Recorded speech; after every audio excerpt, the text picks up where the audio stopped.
అందరూ పార్టీని బలోపేతం చేయాల్సిందిగా కోరుకుంటూ నాకు ఈ అవకాశం కల్పించారు. మీ అందరికీ ధన్యవాదాలు. పార్టీ పరంగా కూడా పార్టీని ముందుకు తీసుకుపోవడానికి పశ్చిమ బెంగాల్ కానీ అక్కడ ఏం చేశారంటే టీచర్లను పెట్టిన వాళ్ళు బిఎల్ఓగా. మరి ఇక్కడనే మనకు అంగన్వాడీ స్కూల్ పిల్లలు కానీ ఆగని వాళ్ళని మళ్ళీ ఈ ఆశా వర్కర్లను పెట్టడం వల్ల మరి వాళ్ళ దగ్గర అందరి దగ్గర కూడా స్మార్ట్ ఫోన్స్ లేకుండే. వాళ్ళంతా కూడా మరీ హైలీ ఎడ్యుకేటెడ్ కూడా కాదు పాపం, ఎస్ఎస్సీ వరకు లేకుంటే ఇంటర్మీడియట్ వరకు చదువుకున్నట్టు వాళ్ళు ఉండడం వల్ల కొన్ని ఇబ్బందులు ఏర్పడ్డాయి. చాలా జాగాలు కొంచెం నెట్ రాలే, కొన్ని జాగాలేమో ఇంకా వేరే సమస్యలు ఉండడం వల్ల కొన్ని ఇబ్బందులు అయినప్పటికీ మరి మీరు నిజంగా బిఎల్ఏస్ అదేవిధంగా గ్రామంలో ఉన్నటువంటి కాంగ్రెస్ నాయకులు తర్వాత మనకు గౌరవ సర్పంచులు కూడా చాలామంది 150 దాకా సర్పంచులు ఉన్నారు మన పార్టీకి. కాబట్టి వాళ్ళందరూ సహకారంతో ఇవాళ 100% 293 డివిజన్లలో మొత్తం కూడా ఇలా మనము రివిజన్ అంటారు దీన్ని. ఏంటంటే ఆల్రెడీ 2026లో ఉన్నటువంటి ఓటర్ లిస్టులు రివిజన్ చేసుకున్నాం. దీంట్లో మీరు అనుకుంటారు కొంతమంది ఇప్పుడు మనం ఒక మండలంలో 85% ఉన్నది, ఇంకా 15% ఎటు పోయిందని. వాళ్ళంతా కూడా ఏంటంటే కొంతమంది చనిపోయినారు, కొంతమంది ఏమో డబుల్ ఓటింగ్ అయినది, కొంతమంది ఏమో మైగ్రేట్ అయిపోయారు వేరే వేరే ప్రాంతాలు. ముఖ్యంగా మన దగ్గర తీసుకుంటే ఇప్పుడు 29 బూతులు ఉన్నాయి మనకు. ఈ నిజామాబాద్ కార్పొరేషన్లో మర్చైన ఇప్పుడు గోర్గాంలో 8, మాధవనాల్లో 4, అట్లా గూపన్పల్లిలో 4, మరి అదేవిధంగా అదే ముబారన్నూరు 5, కాలూరు ఖానాపూర్లో కలిసి 7, ఇట్లా సారంగపూర్ ఇవన్నీ 29 బూతులలో ఎక్కువ మంది ఇమిగ్రెంట్స్ ఉన్నారు ఇక్కడ. అంటే కొంతమంది సారంగపూర్ ఖానాపూర్ వచ్చిన జాగాలలో ఏమైంది, వాళ్ళు ఇంకా మహారాష్ట్రకి వెళ్ళి ఇంకా అక్కడ నుండి ఇక్కడ నుండి వచ్చిండ్రు. ఇప్పుడు ధర్మారం విలేజ్ ఉంది మనకి ఇక్కడ చాలా మంది హైదరాబాద్ షిఫ్ట్ అయ్యారు.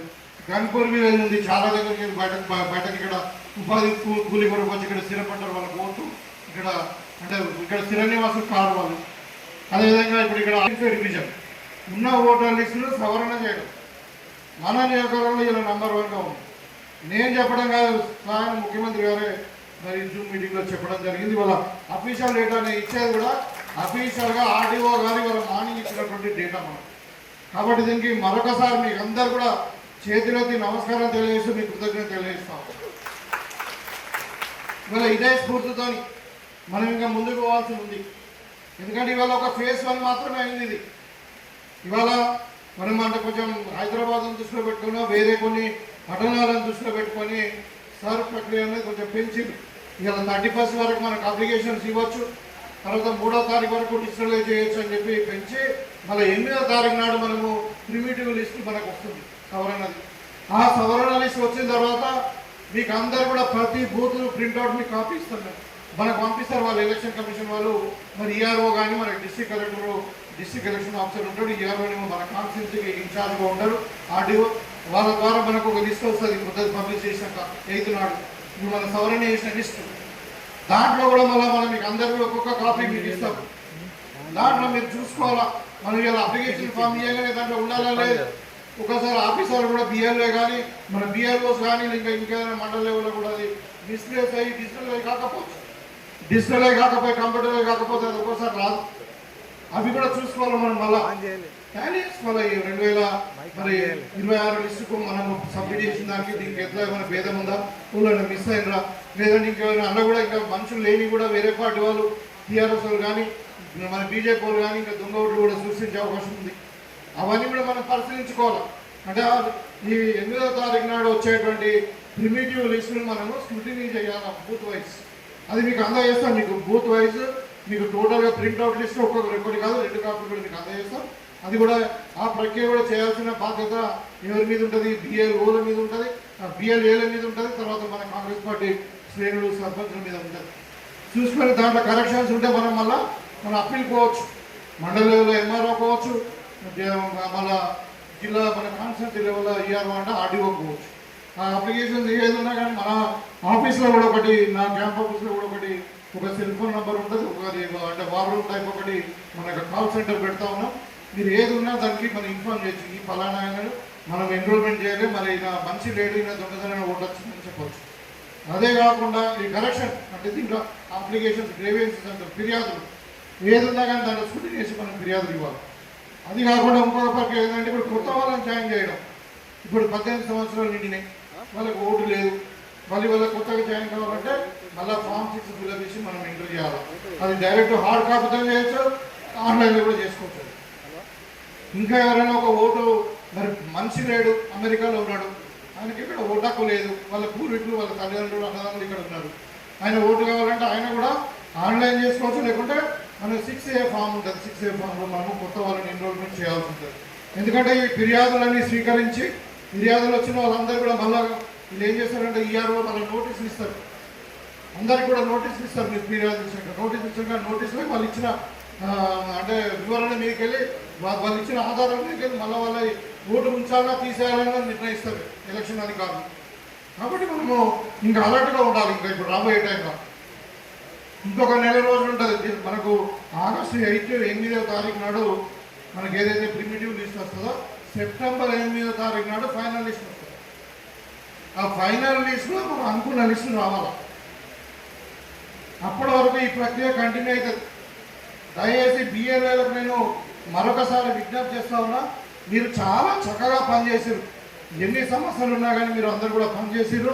మరి కాంగ్రెస్ నాయకులకు కూడా మీ అందరు కూడా గౌరవ సర్పంచులకు మరి మా ముఖ్య నాయకులు అందరూ కూడా ఇవాళ పిలవడానికి ఉద్దేశం ఏంటంటే మన ఇంకా ఈ ఎలక్షన్ ప్రక్రియ అనేది కాలేదు. మొత్తము ఇవాళ ఓన్లీ స్టేజ్ 1 మాత్రమే అయ్యింది. ఇంకొక నెల రోజులు మనకు పని ఉంది. కాబట్టి దయచేసి మనం ఫైనల్ లిస్ట్ వచ్చేంత వరకు ఓటర్ లిస్టులో ఎక్కడ కూడా అవకతవకలు లేకుండా ఏ ఒక్క అర్హుని కూడా ఓటు హక్కు కోల్పోకుండా మరి మన వాళ్ళు ముఖ్యంగా కాంగ్రెస్ ఎవరు కూడా ఓటు పోకుండా నష్టపోకుండా వాళ్ళ ప్రాథమిక హక్కు కాబట్టి ఓటు అన్నది బాబాసాహెబ్ అంబేద్కర్ గారు ఇచ్చినటువంటి ప్రాథమిక హక్కును వాళ్ళకి అందించాల్సిన బాధ్యత ఒక రాజకీయ పార్టీగా మన పైన ఉన్నది. కాబట్టి మీరందరూ కూడా ఒక నెల రోజులు ఇంకా కష్టపడాల్సిన అవసరం ఉంది. మీకు చాలా పనులు ఉన్నాయి, వాస్తవమే. ఇవాళ నిన్న రాత్రి వాన పడ్డది. మనకు వ్యవసాయం సంబంధించినటువంటి మరి అందరు కూడా వ్యవసాయం మీద డిపెండ్ ఉన్న రూరల్ ప్రాంతంలో. మరి నేను అనుకున్నాను మరి నిన్ననే రాత్రి వాన పడ్డది, మరి అందరు పొలాలు నాట్లు ఇవన్నీ ఉంటాయి, మరి మన వాళ్ళకి ఏమైనా ఇబ్బంది పెడుతున్నామో అనుకున్నాం. కానీ మీరందరూ కూడా చక్కగా సహకరించి అందరూ కూడా మరి ఒక 2-3 గంటల వరకు ఇక్కడ రమ్మానంటే ఒక రోజు టైం మీద మీరు అందరూ రావడం జరిగింది. చాలా సంతోషం. ఇదిలా ఉంటే ఇవాళ మనం రాజకీయాలు చూస్తూ ఉన్నాం. ఇవాళ యాక్చువల్గా ఇది ఎలక్షన్ కమిషన్ ఆఫ్ ఇండియా చేయాల్సిన పని. సరే అనేది ఎవరు చేయాలా? ఎలక్షన్ మనం ఎక్కడున్నాం దాని మీద ఒక రివ్యూ కార్యక్రమంలో భాగంగానే మరి ముఖ్యంగా బిఎల్ఏ ఏజెంట్స్ ఎవరైతే 293 మంది ఉన్నారో మీరందరూ నియమించారు. మన గ్రామాల్లో మీరే కోసం నిర్ణయించారు.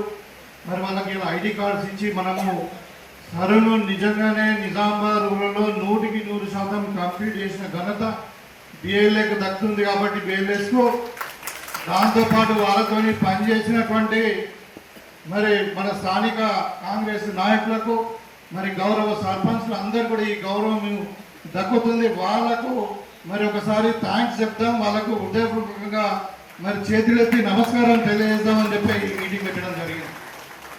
నిజం కూడా హ్యాట్స్ ఆఫ్. మనము ఈ మీటింగ్కు మరి నాతో పాటు వచ్చేసినటువంటి జిల్లా కాంగ్రెస్ పార్టీ అధ్యక్షుడు నగేష్ రెడ్డి గారు, మరి అదేవిధంగా పెద్దలు మరి ఉర్దూ అకాడమీ చైర్మన్ మరి సీనియర్ కాంగ్రెస్ నాయకులు తాయాబిన్ అమ్దాన్ గారు, మరి సర్కు మన కాన్స్టిట్యున్సీకి కోఆర్డినేటర్గా పిసిసి అడ్వైస్ మేరకు వచ్చినటువంటి పెద్దలు అక్క ఆకుల దత్త గారు, అదేవిధంగా మార్కెట్ కమిటీ చైర్మన్ గంగారెడ్డి గారు, మరి తారాచంద్ గారు, మాజీ డీసీఎం చైర్మన్ భాస్కర్ రెడ్డి గారు, మరి ఇటువైపు మా సోదరుడు గీత కార్మిక సంక్షేమ corporation state chairman Shekhar Rao గారు, సాయిరెడ్డి గారు, మాజీ డీసీఎం చైర్మన్, మరి వేదిక మీద ఉన్నటువంటి గౌరవ మండల పార్టీ అధ్యక్షులకు, జిల్లా కార్యవర్గానికి, మరి గౌరవ సర్పంచులకు అందరూ కూడా పేరు పేరున నా యొక్క నమస్కారాలు తెలియజేస్తూ, మరీ ముఖ్యంగా మీకు అందరూ కూడా తెలుసు మొట్టమొదటి పార్టీ పిలిపించిన తర్వాత మన జిల్లాలో మొట్టమొదటి మీటింగ్ మరి మన దగ్గరనే జరిగింది సార్ మీద. ఆ రోజే మీ అందరి సమక్షంలో నేను చెప్పడం జరిగింది, ఇది మనకెందుకు అని అనకండి, ఇది మన పార్టీ ప్రోగ్రాం, గవర్నమెంట్ ప్రోగ్రాం ఒకటే కాదు, దీన్ని మనం అందరం కూడా నెత్తి మీద వేసుకొని చేయాలని చెప్పి ఆ రోజు మీకు ఎలక్షన్ ప్రక్రియ government of India, election commission of India చేయాల్సిందని మనం ఎందుకు ఇన్వాల్వ్ అవుతున్నాము? ఎదుటోడు ఇక లభంగా ఉన్నాడు లంగా ఉన్నాడు మరి చేసే ఊరుకోం కదా, మనం బెదిరిస్తాం కదా. అట్లనే మనం కూడా ఈ రెండు పార్టీల యొక్క ఆలోచన విధానాన్ని మనం ప్రజలు తీసుకుపోయి మరి వాళ్ళని ఎండగట్టాల్సిన అవసరం కూడా ఉంది.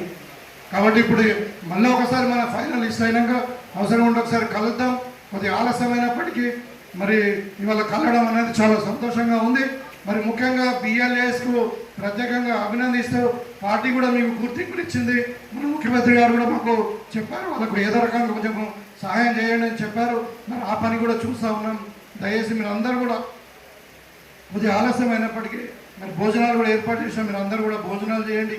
తర్వాత మీకు మరి బిఎల్ఎస్ అందరూ కూడా మండల వైజ్గా మా దగ్గరకు వస్తే మీకు ఏదో ఇంతతో ఇది చేస్తామని చెప్పి సందర్భంగా తెలియజేస్తూ మీకు మరొకసారి ధన్యవాదాలు తెలియజేస్తున్నారు. జై కాంగ్రెస్, జై కాంగ్రెస్. రేవంత్ అన్న నాయకత్వం, రాహుల్ గాంధీ గారి నాయకత్వం, ప్రియాంక గాంధీ గారి నాయకత్వం. జై కాంగ్రెస్. ధన్యవాదాలు.